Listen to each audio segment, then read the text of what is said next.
Hello and welcome to Confetti Crafts. Today we'll be painting a turtle figurine that one of my friends ordered from Hero Forge. If you haven't been to heroforge.com, I do suggest that you check it out. It's pretty awesome. This one here is one of their standard plastic figurines. I have never worked with one of these before, so let's see how they paint. Most of the paints that I own are from one of two different sets. This green that we're using is from the D&D miniature painting set. You'll want to start with whatever the base color for your figurine is. That way you don't have to worry too much about getting the base color paint on other surfaces because you're going to cover that up anyway.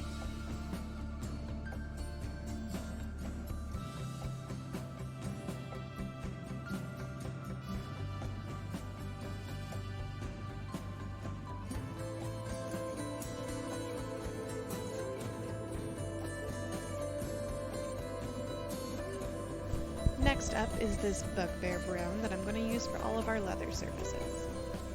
If you're going to paint minis, you need to find yourself a nice fine tip brush. That's going to make the detail work a lot easier.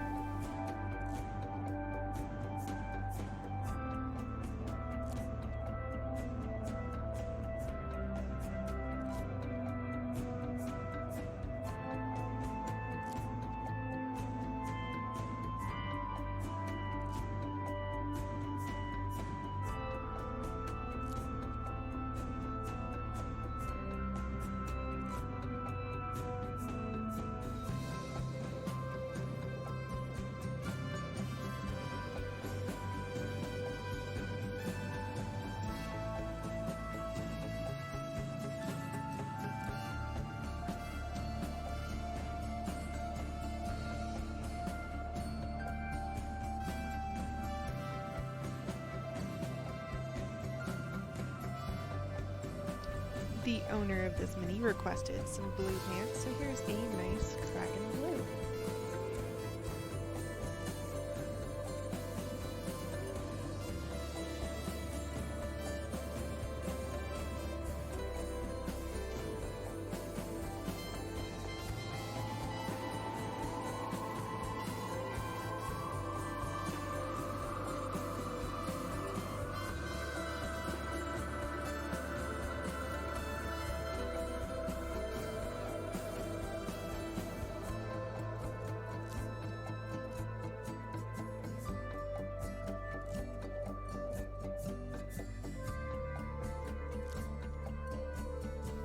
This one is called Rough Iron, and while I've never used it for an actual metal surface, I love the sheen that it gives when you use it on top of another craft. As you can see, this is one of the paints I have from a different set. This set I got specifically to paint the minifigures in a game called Zombicide. I am absolutely obsessed with Zombicide right now, as it is a watered down version of D&D where you take on the legions of the undead.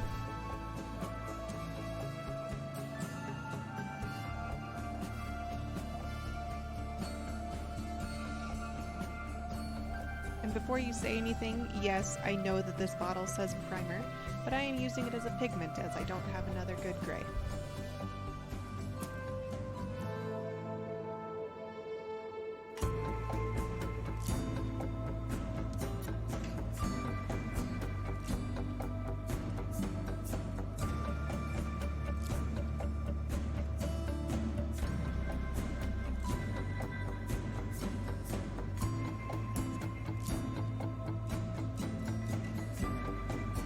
Silver, of course, for the sword, and here I get to cover up that massive green spot I made when I was doing the skin.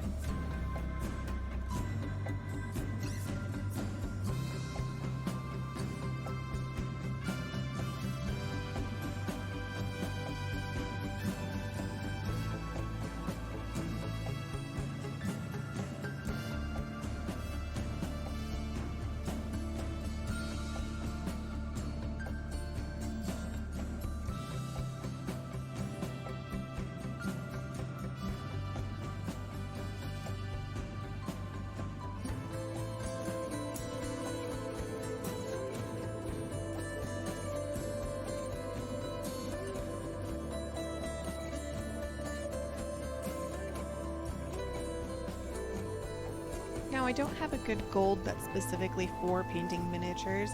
This is just a standard gold that you can get from any craft store. You'll see in just a second why you want the paints that are specifically for painting miniatures. They have really great coverage compared to your standard paints. This gold I had to go over 2 or 3 times before I got the desired effect. We've finally reached the shading, which is my absolute favorite part. You can get quick shades like these at almost any hobby store, and they make this process a breeze. All you have to do is squish this stuff into every nook and cranny, be very generous. You can go back through and while it's still wet, absorb a little bit away from some of the areas that got a little too much. It's very easy to fix, very easy to use. Now the first one that I used is actually a green wash. It's got a green tone to it. So I applied that to all of the skin areas where I wanted more of a green shade than a brown. The second one that I'm going through with is a brown, and I'm just putting that on everything else.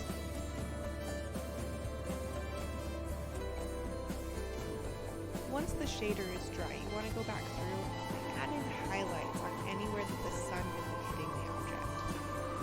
This gives it an awesome, realistic 3D effect that you don't get otherwise.